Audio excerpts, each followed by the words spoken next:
Hai Sobat Epitel, kali ini kita lagi di segmen PKK, Podcast Klinik Kita. Yang belum tahu tentang PKK itu apa, PKK adalah sebuah platform di mana kita bisa mempelajari tentang kesehatan kepada ahlinya. Hari ini kita akan membahas tentang luka diabetes dan dekubitus secara mendalam dan bagaimana pencegahan terhadap luka diabetes dan dekubitus. Dan saya sudah ditemani oleh Pak Andri Setiawan. Gimana nih Pak Panti kabarnya baik? Alhamdulillah baik ya. Ya meskipun cuaca begini kan Iya, harus tetap baik terus ya. betul Mbak Marwah betul. gimana? Alhamdulillah baik juga Baik juga. Pak. Ini Bapak hari ini ada aktivitas apa gitu Pak? Kalau boleh Ya tahu. gimana ya? Kalau aktivitas ya ada aja ya. Iya. Namanya aktivitas kan kayak pagi ini namanya kan saya udah bapak-bapak. Punya anak dua ya kan. Iya. Ya pagi-pagi kita mesti bangun pagi. Ya adalah beres-beres dikit. Mandiin anak ya kan. Mm-mm, Karena mm-mm. anak saya dua itu istri saya ya mesti kita bagi job desk juga kali ya. Betul betul. Ya pagi-pagi kayak gitu aja sih sebenarnya. Mm-mm, Ya kalau keseharian sih sebelum ke sini biasanya kalau saya nggak ke sini kan saya praktek juga di klinik kan. mm-mm. Paling itu aja sih. Gitu. Berarti Bapak nih sebagai perawat tuh udah berapa lama sih Pak? Kalau boleh tahu?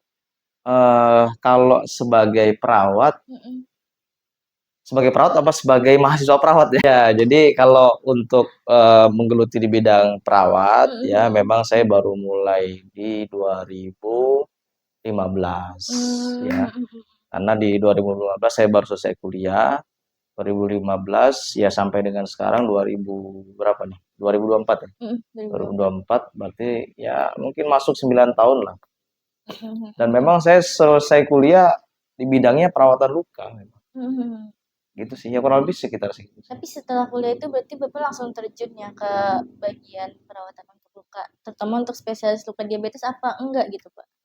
Jadi dulu ceritanya gini, pas saya Mhm, kuliah itu saya ada yang namanya peminatan dulu. mhm, Nggak tahu ya mungkin di sekarang juga peraturan juga mungkin ada juga.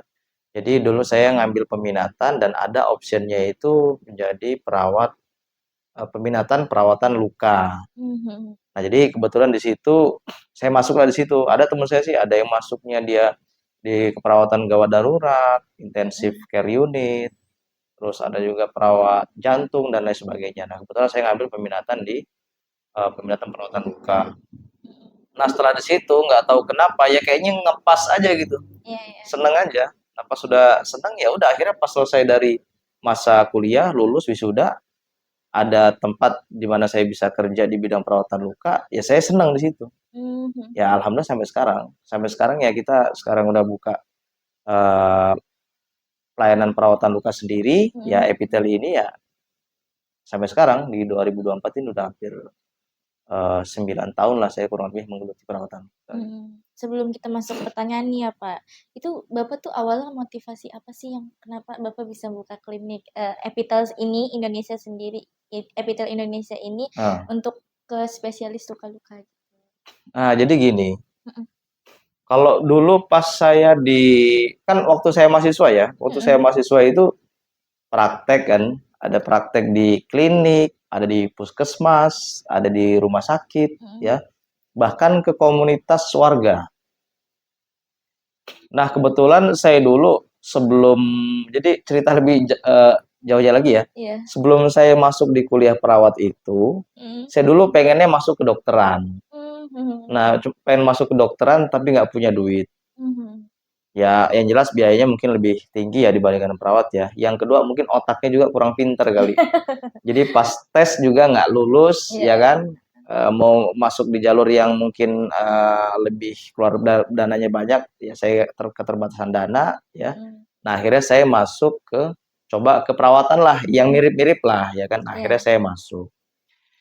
Nah, cita-cita saya memang salah satunya itu pengen jadi dokter bedah dulu waktu kecil. Kayaknya keren aja gitu kan. Iya. Wah, membedah-bedah gitu kan. Nah, itu kayaknya keren gitu kan. Dokter nggak kesampean akhirnya di perawat. Di Iya. perawatan pun saya juga dulu dari kuliah juga ya senangnya kan ada di keperawatan medical bedah ya kan. Mhm. Kayaknya seneng aja gitu. Nah, Mmm, jadi sampai pada akhirnya ketemu di peminatan perawatan luka kayaknya agak-agak mirip nih membedah membedah kaki mungkin ya kalau di luka iya. diabetes ya.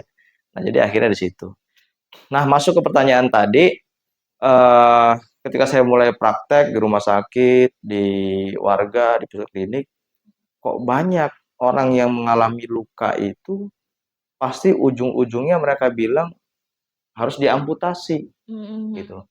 Harus di apa namanya, harus ada tindakan yang semacam itu begitu. Mhm. Dan tahu nggak, Mbak, kalau misalkan kalau misalkan pasien ataupun orang yang sudah divonis amputasi, rata-rata dia akhirnya stres. Iya. Kalaupun sebelum diamputasi dia memikirkan, aduh Mhm. nanti saya udah nggak punya ini, nggak punya itu, begitu kan. Iya. Dan ketika sudah terjadi tindakan tersebut pun, pasien itu kualitas hidupnya itu semakin lama semakin menurun. Mhm. Makanya ada juga masyarakat tuh bilang kalau misalkan sudah pernah diamputasi itu nggak lama lagi katanya akan Berpulang. berpulang begitu Mhm. ya. Nah itu, jadi bahkan di masyarakat udah ada kayak gitu. Nah jadi saya berpikir kok, saya rasa masih bisa sih sebenarnya kita tingkatkan kualitas hidupnya ya. Mhm. Yang pertama mungkin kita bisa mencegah terjadinya amputasi. Mhm. Nah itu kalau bisa yang menjadi tujuan utama kita. Yang kedua, kalaupun sudah kita menemukan pasien mengalami amputasi, gimana caranya kita bisa memberikan kualitas hidupnya minimal sama dengan orang-orang yang tidak mengalami kejadian amputasi itu. Nah, jadi saya pikir saya sebagai perawat ya harus harus ikut serta gitu. Iya, heeh. Karena saya kuliah di negeri ya, kuliah di negeri itu, Mbak, Mhm. sebagian biaya kuliah saya Mhm. itu ditanggung dari pajak masyarakat. Betul. Nah, jadi kayak ada keterpanggilan aja, oh Mhm. saya udah Mhm. dibayar Mhm. sama masyarakat nih, ya otomatis apa sih yang bisa kita berikan sih buat Iya. apa namanya masyarakat juga. Jadi itu salah satu motivasi saya karena saya keprihatinan saya melihat pasien-pasien yang tadi saya ceritakan ya, Mhm. gimana caranya, apa bidang saya ini saya bisa bantu apa. Mhm.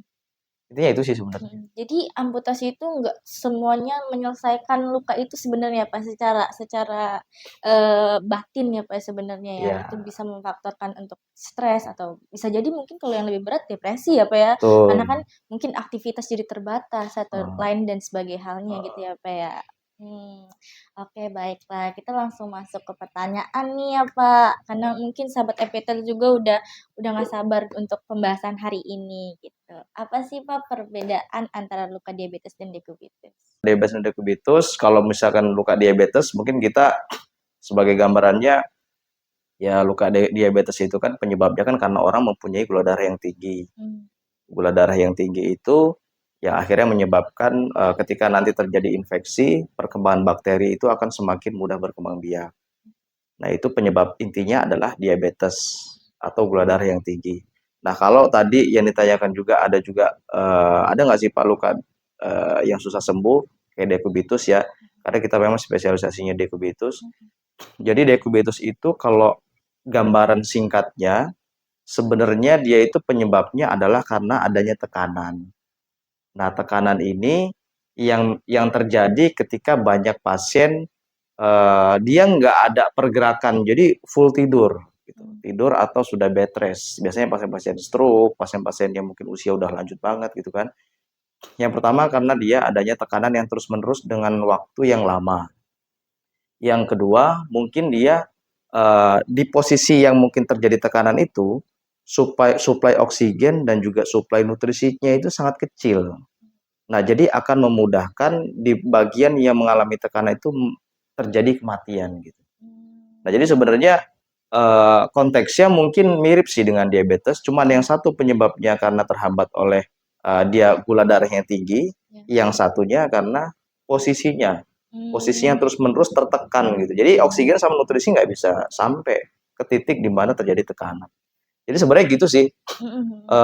Kalau kita bicara tentang dekubitus, gambaran singkatnya gitu ya. Apalagi kadang-kadang dekubitus itu eh, karena usia yang sudah lanjut, karena kebanyakan pasien-pasien sudah lanjut, jadi elastisitas kulit si pasien itu memang udah menurun dia. Oh iya. Jadi kalau misalnya ada tekanan, terus ada suhu ataupun kondisi di mana dia tertekan tuh ada panas, dia mudah Mhm. luka, mudah mati. Mhm. Apa sih faktor utamanya yang menyebabkan terjadinya luka diabetes dan dekubitus Pak? Ya itu tadi ya. Jadi gini, Mhm.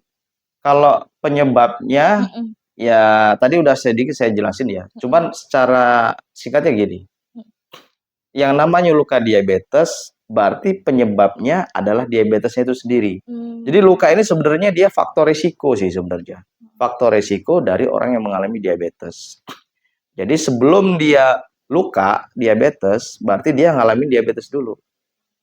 Nah, ketika disebut dengan luka diabetes, penyebabnya berarti dia asupan oksigen dan juga nutrisi ke apa namanya ke bagian yang terjadi luka itu rendah.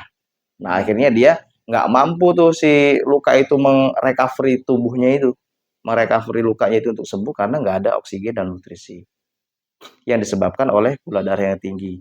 Kalau dekubitus, penyebabnya karena ada tekanan terus-menerus di posisi itu, sehingga dia apa namanya terhambatlah suplai nutrisi dan oksigen, Jadi nggak merata ke seluruh tubuh nggak ya, Pak? merata. Jadi di posisi yang tertekan itu, dia akhirnya tidak mendapat asupan yang baik, akhirnya jaringannya dia bisa mati.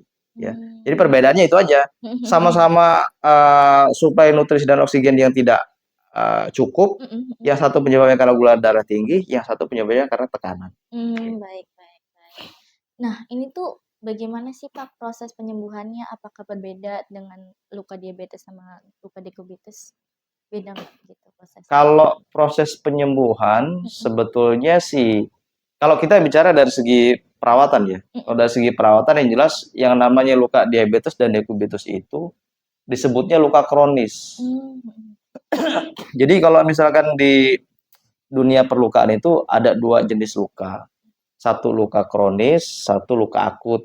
Kalau luka akut itu artinya itu ya lukanya itu yang mudah sembuh lah, gambaran itunya paling berapa jam, berapa hari itu udah bisa sembuh. Kalau luka kronis itu perlu penanganan yang lebih spesialis lah intinya begitu. Kalau untuk yang luka kronis ini, yang di dalamnya ada luka diabetes dan juga luka dekubitus, penanganannya yang jelas harus lebih teliti, lebih detail ya. Selain daripada penanganan perawatan luka yang tepat, tentunya nutrisi dia harus bagus. Kalau tadi saya sebut masalahnya ada di suplai nutrisi dan oksigen, ya berarti penanganan utamanya di situ dulu. Kalau penanganannya di nutrisi, kalau nutrisinya tidak sampai karena terjadinya tekanan, berarti tekanannya dulu di luka dekubitus itu tekanannya dulu harus diatasi dulu. Gimana Pak cara mengurangi tekanannya? Ya harus sering di apa namanya miring kanan, miring kiri, ya di bagian lukanya tersebut harus kita kasih bantalan biar dia nggak ada tekanan gitu. Jadi ketika tekanan teratasi, otomatis suplai nutrisi dan oksigen itu akan lebih baik ya. Nah, itu dari segi penanganannya untuk dekubitus. Yang kedua di dekubitus juga dia ketika di bagian tekanan yang sudah teratasi, berarti suplai nutrisi yang akan dikonsumsi sama pasien harus bagus ya, terutama protein. Kalau misalkan dia sudah ada infeksi, tentunya harus ada tindakan lebih lanjut ya. Kita harus kolaborasi dengan dokter ya, harus untuk pemberian antibiotik, dan juga obat-obatan lainnya yang harus diberikan oleh dokter spesialis. Untuk penanganan lukanya yang jelas gimana caranya kalau dari luka dekubitus itu ya kita harus bersihkan jaringan matinya ya. Terus kalau misalkan dia ada cairan tanah atau infeksi, nah itu harus dikeluarkan dulu. Nah setelah bersih, dibersihkan sampai dengan bersih secara bertahap, nah kita berikan obat ya. Jadi obat untuk menangani luka itu ada obat yang diasup melalui minum, ada juga yang melalui obatnya langsung diberikan ke luka. Ya, itu untuk dekubitus. Kalau untuk luka diabetes, pada intinya sebenarnya sama penanganannya. Cuman yang membedakan kalau tadi soal tekanan, kalau yang diabetes adalah soal gula darahnya. Nah, kalau dalam penanganan luka diabetes ya penanganan utamanya selain dari ngerawat luka yang tadi mirip dengan dekubitus, ya harus dinormalkan kadar gula darahnya. Biar nanti ya proses kesembuhannya dia lebih cepat lah, ya begitu ya. Selain daripada itu memang kayak aktivitas ya sebenarnya kalau luka diabetes itu Mbak. Mungkin suka ngelihat ya pasien luka diabetes itu banyak di kaki kan. Nah, jadi kalau udah ada luka di situ selain dari gula darahnya harus dikontrol, aktivitasnya. Nah, kalau aktivitas dia banyak aktivitas terutama di kaki ya dia akan semakin memperburuk ya. Kalau begitulah. Nah kan saya kayak kurang lebihnya ada tahunya kayak kalau luka diabetes kan kalau udah terjadi di satu tempat tuh di situ terus gitu lukanya. Apa ada kemungkinan juga bakal pindah gitu, Pak? Misalkan di kaki kanan gitu, jadi Oh, di kaki kiri gitu. oh, iya. Kebanyakan sih saya lihat kan kalau luka di situ berapa kemudian ntar luka lagi setelah sembuh di situ lagi. Ya, jadi apa tuh namanya? Kalau dia dari segi lokasi ya, Mhm mhm. lokasi itu sebenarnya bukan dia pindah sih, Mmm. tapi lebih ke muncul luka baru. Mungkin Mhm. dengan penyebab yang baru atau dengan penyebab yang lama, ya. Mmm. Kalau misalnya tadinya di kanan, Pak, bisa pindah ke kiri. Sebenarnya bukan pindah, tapi muncul luka baru, Mmm. ya. Jadi semuanya itu ya bisa aja, bisa terjadi ya. Pertama bisa di kaki kanan, bisa di kaki kiri, bisa di jari jempol, bisa di jari kelingking ya. Atau mungkin ada juga pasien kita ada yang di tangan, ada yang di bagian betis segala macam. Jadi variasinya banyak, Mhm tergantung mhm. penyebab ya, terus apa namanya, tergantung juga dari apa namanya, biasanya itu kan kalau sebelum dia terjadi luka itu kan kadang-kadang ada faktor yang pemantik ya, misalkan Iya. kegores apa atau jatuh dari motor ya, Heeh heeh. karena dia punya gula akhirnya memperparah. Nah, jadi Oh. sih nggak, ya mungkin aja, mungkin dan sangat bisa gitu ya, tergantung dari si pasiennya Mhm. gitu. Berarti kalau lukanya sering ada di situ berarti sebenarnya penyembuhannya tuh belum maksimal ya, Pak, ya sebenarnya Nah, kemungkinan? nah jadi itu kalau munculnya kok di situ-situ aja Iya, gitu, heeh. ya itu biasanya karena belum tuntas ya. Mhm Jadi luka diabetes kalau misalkan dia udah sembuh, dikatakan sudah sembuh itu ya kalau dia sudah full kulit lah gitu ya, kalau mhm. bahasa orang awam ya. Udah full kulit, ya sudah seperti kulit nggak ada lukanya. Iya iya. Kalau misalkan dia masih ada lukanya setitik pun aja, itu belum bisa dibilang sembuh. Ya, Mmm. kadang-kadang, oh ini udah sembuh nih, udah tinggal dikit doang gitu kan. Padahal pada apa namanya, pada kenyataannya belum, dianggap udah sembuh. Nanti seminggu lagi, 2 minggu lagi, sebulan lagi dilihat tiba-tiba lukanya gede lagi. Mhm. Terus si pasien bilang, oh itu lukanya muncul lagi di posisi yang sama. Itu karena belum tuntas sih biasanya. Begitu, Karena Pak. biasanya luka diabetes di atasnya kering, di bawahnya Iya. dalam. Makanya perlu datang ke klinik khusus luka itu karena kita biar bisa ngecek sih sebenarnya. Mhm. Ngecek kalau luka itu udah benar-benar sembuh apa belum. Oh, begitu, Pak.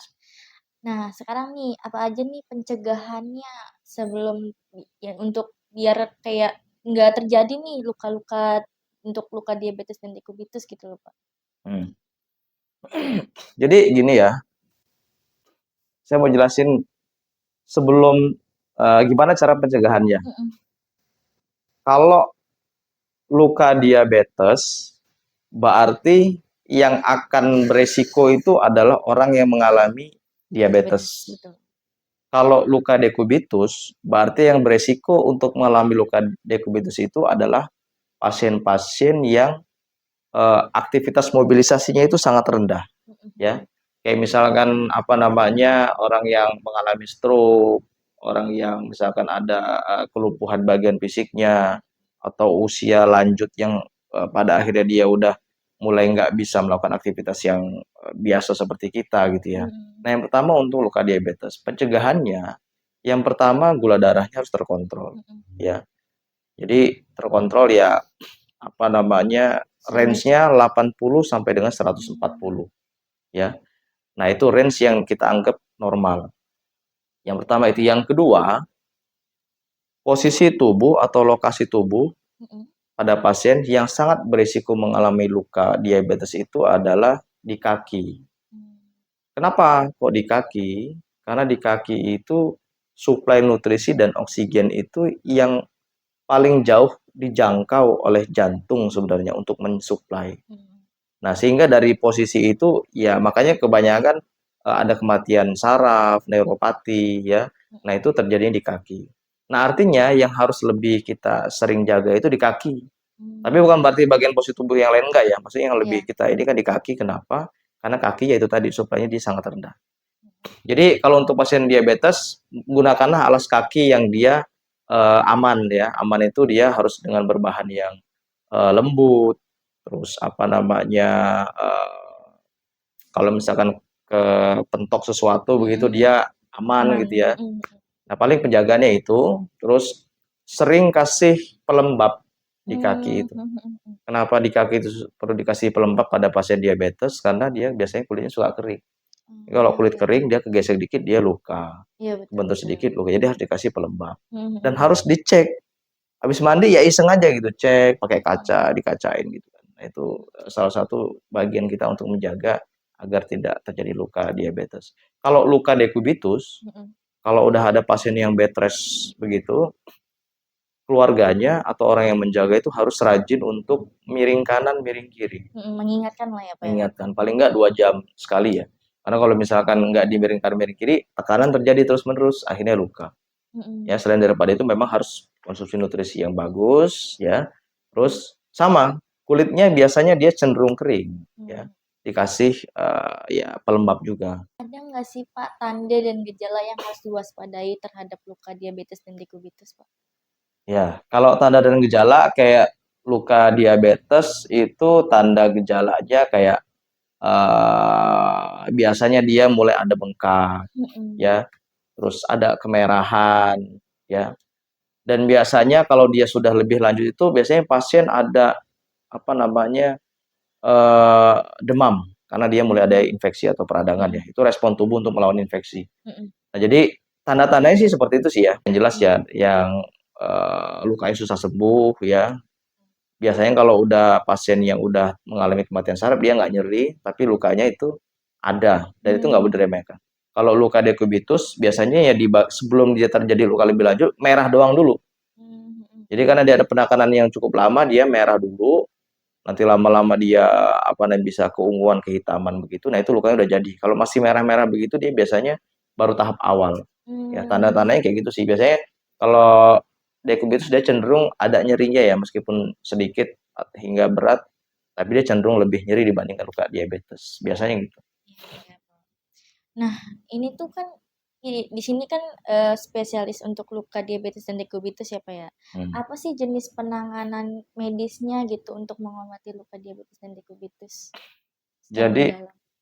kalau untuk di epitel sendiri Mm-mm. memang untuk penanganannya itu ya kita khusus di bidang medis ya, kita nggak menggunakan herbal segala macam.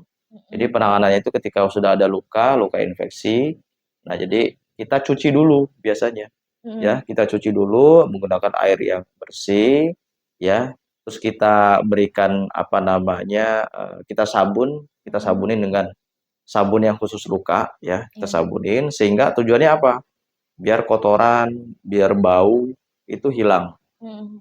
Nah, terus yang kedua, setelah dicuci, itu kita bersihkan jaringan matinya. Karena sebetulnya infeksi itu, masalah utamanya itu karena adanya jaringan mati yang tidak dibersihkan. Mm-mm. Jaringan mati itu sendiri juga, dia memproduksi cairan. Kalau di orang awam kan bilang kan, nanahnya banyak gitu ya, bonyok Mm-mm. segala macam. Mm-mm. Nah, sebenarnya itu yang dia sampaikan itu, yang dia bicarakan itu, jaringan mati dan nanah. Iya. Nanah itu diproduksi oleh jaringan mati. Nah, sedangkan ketika jaringan mati itu sudah bersih, otomatis nanah berkurang Mm-mm. atau cara infeksi itu berkurang. Kalau kita cuma membersihkan nanahnya aja atau cara infeksinya aja tanpa mengangkat jaringan matinya, nanah akan tetap berproduksi. Mm. Sehingga besok perawatan muncul lagi, muncul lagi. Nah, habis itu udah dibersihin di pembersihan jaringan mati secara bertahap. Nah, baru kita kasih obat. Mm. Nah, obat ini yang biasa kita sebut dressing, yang kita berikannya sesuai dengan kebutuhan luka tersebut ya. Mm-mm. Biasanya kalau udah ada infeksi ataupun luka-luka yang semacam diabetes dan diabetes memang kita harus kolaborasi dengan dokter bedah ataupun dokter spesialis penyakit dalam untuk pemberian terapi oral. Itu sih Begitu kira-kira. ya Pak ya. Nah sebelum kita tutup nih Pak di pertanyaan terakhir, mungkin banyak nih sahabat Epitel yang juga menanyakan tentang ini. Apa aja sih komplikasi yang terjadi terhadap luka diabetes dan dekubitus kalau tidak ditangani dengan baik gitu Pak? Ya, kalau komplikasi lebih lanjut ya, khusus untuk diabetes sebetulnya dia pertama kalau misalkan dia tidak tertangani dengan baik, Mm-mm. komplikasinya ya resiko terbesarnya salah satu resiko terbesarnya itu adalah amputasi, Mhm. ya. Jadi ini yang biasanya terjadi atau dikhawatirkan oleh banyak orang, ya. Makanya kita punya tagline sih, ya kita stop lah amputasi itu, ya. Betul. Karena banyak sekali pasien-pasien yang datang itu ke Epitel sudah tervonis atau sudah disampaikan oleh ketika periksa di tempat yang lain, oh Mm-mm. ini harus diamputasi gitu. Mm. Dan ya alhamdulillah di tempat kita tangani dengan baik, dengan sesuai dengan standar yang ada, ya alhamdulillah nggak sampai diamputasi. Balik lagi ke komplikasi, salah satunya adalah komplikasinya adalah amputasi. Yang kedua, ketika infeksi pada luka tidak tertangani, bisa juga mengalami sepsis. Nah, sepsis ini ya karena infeksinya itu menyebar, ya. Bukan cuma spesifik di lukanya aja. Dia sudah masuk ke pembuluh darah dan akhirnya menyebar ke seluruh tubuh, ya. Itu untuk komplikasi yang kedua dari komplikasi luka diabetes. Yang satunya lagi komplikasi luka diabetes itu adalah adanya gas gangren, ya. Gas gangren itu ya mungkin bisa dibilang bahasa gampangnya mungkin bakteri yang lebih ganas ya, yang pada luka diabetes, dan dia percepatan perkembangbiakan itu cepat sekali. Dan kalau misalnya kita lihat di lukanya itu pelebaran pada perluasan pada luka itu cepat banget, mungkin bisa per jam mungkin ya, per jam dia terus gitu. Nah itu harus perlu penanganan yang cepat ya. Dan biasanya kalau misalkan udah ini ya mungkin salah satunya amputasi ataupun ya amit-amit seperti itu. Kalau untuk dekubitus sendiri, memang dekubitus ini yang sulit itu kan posisinya dia pasti di dekat tulang. Jadi faktor risikonya itu ya bisa terjadi osteomielitis atau infeksi tulang ya. Dan mungkin kalau infeksinya juga tidak tertangani bisa juga mengalami sepsis. Karena dia infeksinya bakteri infeksinya itu menyebar ke seluruh tubuh. Itu sih sebenarnya yang perlu kita sama-sama jaga ya. Makanya kalau ada Mbak Marwa ya tetangganya atau segala kerabatnya kalau bisa sih sekecil apapun luka ya, apalagi sudah punya diabetes, mending langsung bawa ke apa namanya klinik perawatan luka ya, khususnya kalau di sini ya di Epitel sangat tepat sekali mudah-mudahan ya, ataupun dimanapun lah intinya begitu sih ya. Terima kasih nih Bapak Oke, sudah sama-sama. datang dan hadir dan memberi pengetahuan kepada sahabat Epitel di rumah ya Pak. Itulah pembahasan kita hari ini tentang luka diabetes dan dekubitus dan bagaimana cara pencegahannya. Terima kasih untuk penonton hari ini dan jangan lupa untuk subscribe, like, dan komen apalagi yang mau bakal kita bahas nih. Salam sehat selalu dan sampai jumpa di next episode.